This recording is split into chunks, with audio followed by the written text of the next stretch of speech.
de nuevo, bienvenido, bienvenida a un nuevo episodio de Entiende la economía. Hoy voy a hablar de esas excusas que muchas veces la gente pone en su cabeza, otras veces las manifiesta, y son excusas para no invertir. En concreto, vamos a ver 12 de las más comunes.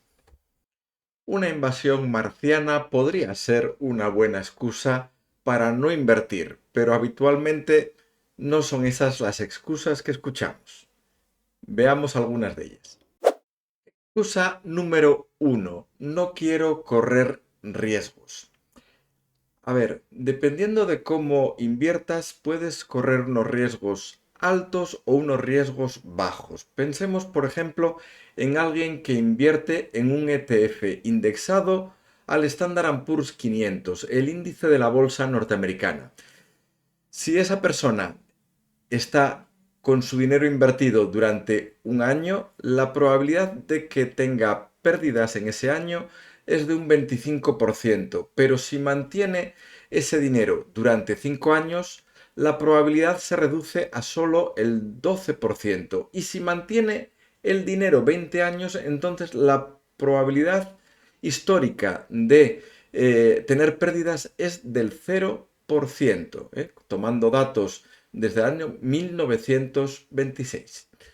Por tanto, si escoges adecuadamente tu producto de inversión, los riesgos son o pueden ser moderados o bajos. Como curiosidad, un ETF indexado al Standard & Poor's 500 viene promediando históricamente en torno a un 7-8% de rentabilidad y en los últimos años más bien en torno a un 10% de rentabilidad. Excusa número 2. Necesito más conocimientos. Esta es una excusa bastante habitual en aquellas personas que no se deciden a invertir. Muchas veces pensamos que para acometer una inversión es necesario un alto conocimiento y la realidad es que todo depende de cómo inviertas. Si inviertes en acciones de empresas individuales y por tanto tú tienes que escoger esas empresas, entonces es cierto que la dificultad de la inversión realizada de esta manera es mayor. En este caso harían falta efectivamente unos conocimientos altos, y la rentabilidad que vas a obtener por este medio es incierta. Puedes tener temporadas buenas, temporadas malas, es decir, el riesgo es moderado alto, cuando inviertes en acciones individuales. Además, esto requiere un cierto seguimiento en el día a día y te puede producir estrés. Ahora bien, si en lugar de invertir en empresas individuales, inviertes en todo un índice, por ejemplo, en un ETF vinculado al Standard & Poor's 500 o al IBEX 35 o al Eurostoxx 50 de la bolsa europea, pues entonces el riesgo baja notablemente, porque está repartido entre muchas empresas. No es lo mismo, no es la misma la probabilidad de que le vaya a una empresa mal o que le vaya a la media de un índice de 50 o 500 empresas, que le vaya mal, ¿no? Eso es mucho más complicado. La rentabilidad de estos ETFs vinculados a índices, pues suele ser no muy alta, pero razonable y en general más estable, sin tantos altibajos. Por todo ello, no es necesario en general en este tipo de productos un seguimiento tan al minuto, ni mucho menos. Y en general con este tipo de productos, pasado un tiempo, el inversor duerme con tranquilidad, no tiene estrés. Excusa número 3. El mercado está caro. Bueno, y tal y como nos sugiere aquí la viñeta, cuando vas al supermercado y te encuentras con productos alimenticios que han subido de precio, ¿vas a dejar de comer? Pues la respuesta seguramente será que no. De la misma manera, en la bolsa, bueno, en los mercados financieros, cuando los productos financieros están caros, pues puede que tengas que estudiar la situación un poco más, pero eso no significa que no debas comprar. A ver, me explico.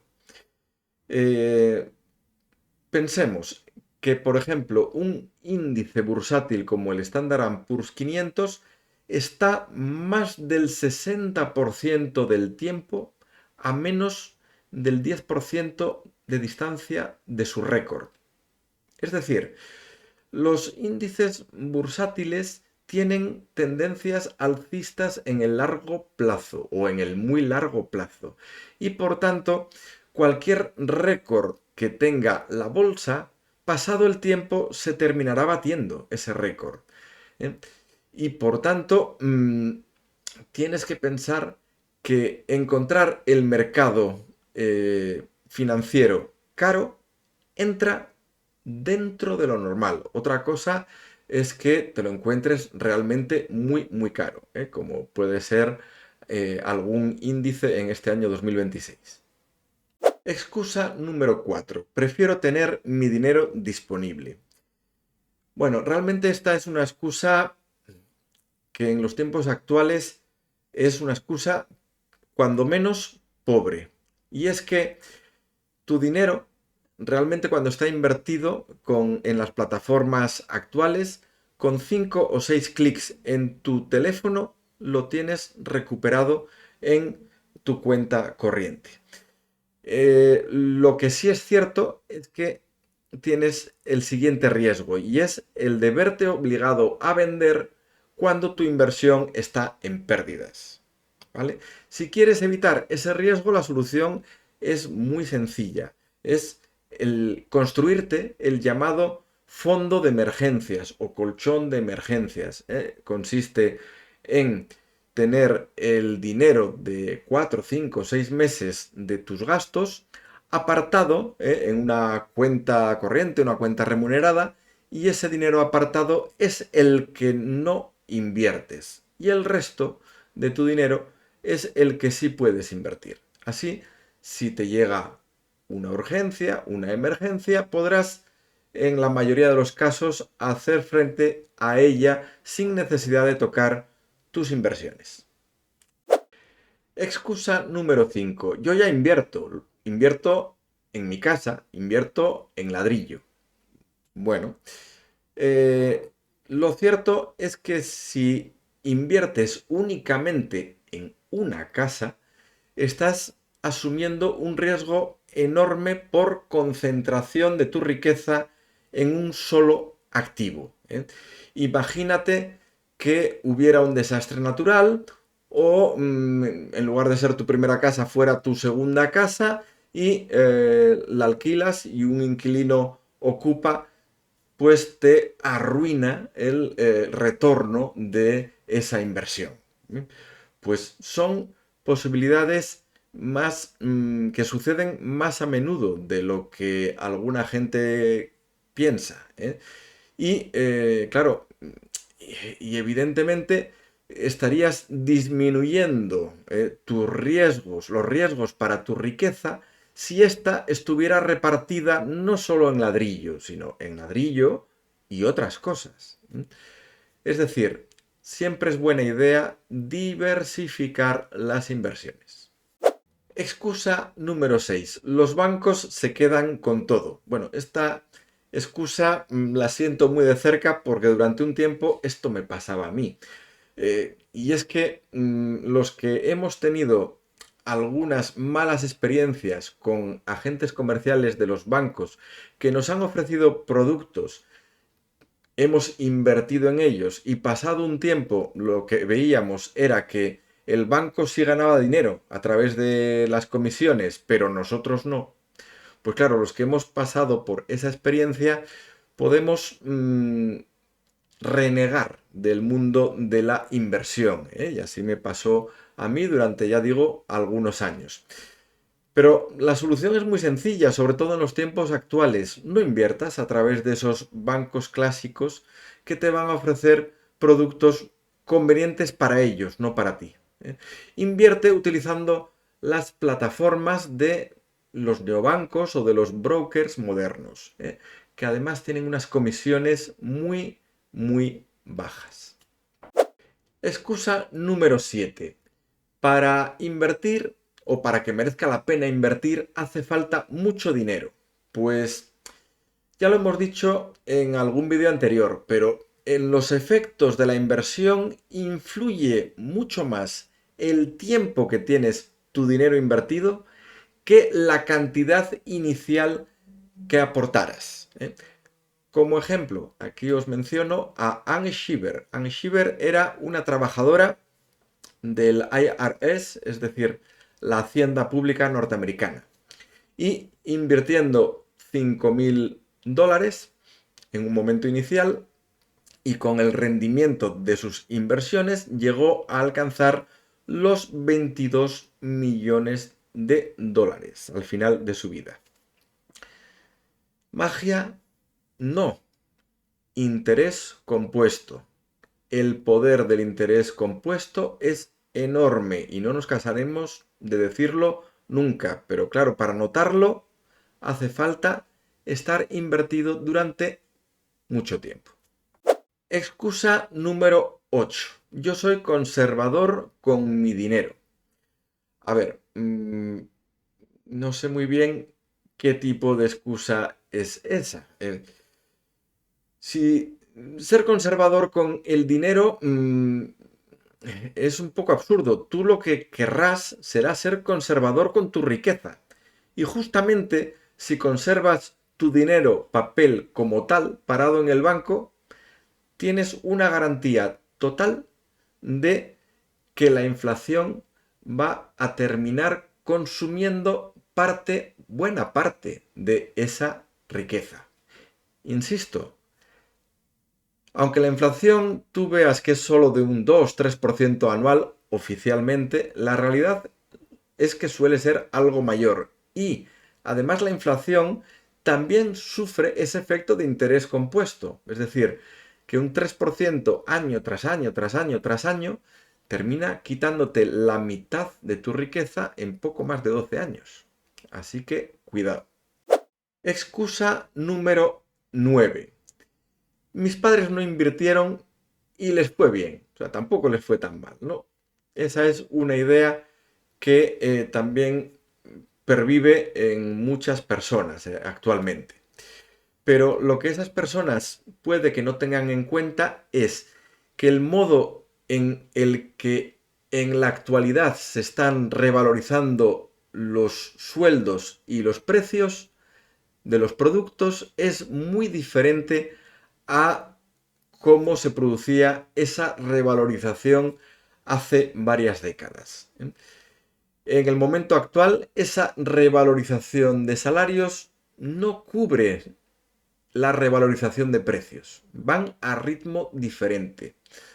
Por tanto, tu salario real, en términos reales, es menor cada año.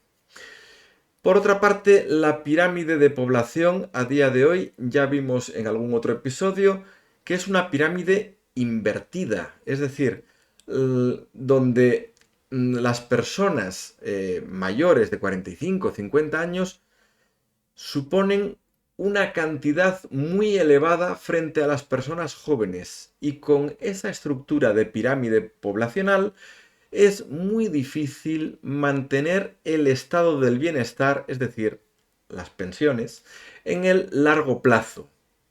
La única manera de conseguirlo es aplicando medidas inflacionarias como imprimiendo más dinero, es decir, endeudándose más el Estado. Y en esa impresión de más dinero, la consecuencia ¿cuál es? Más inflación y por tanto más pérdida de tu riqueza y más pérdida del poder de tu salario. Entonces, cuidado, que la gestión de patrimonio que funcionaba medianamente bien para tus padres muy probablemente no te funcionará tan bien a ti en estos nuevos tiempos. La excusa número 10 es nuestra tranquilidad. Prefiero dormir tranquilo. A ver, al principio, cuando empiezas a invertir, tienes un miedo tremendo a ver bajar los números, a ver bajar tu riqueza. Y ese miedo puede incluso paralizarnos y no llegar a ese momento de poner nuestro dinero en una inversión, ¿no? ¿Cómo, por qué se produce? ¿Por qué se produce esa parálisis? Pues se produce porque para nosotros, digamos que el castigo psicológico que supone la pérdida de riqueza, en muchos casos o para muchas personas es superior que la recompensa psicológica que experimentan cuando ven una ganancia en su riqueza. Entonces, lo más importante para estas personas va a ser evitar ese daño psicológico a toda costa.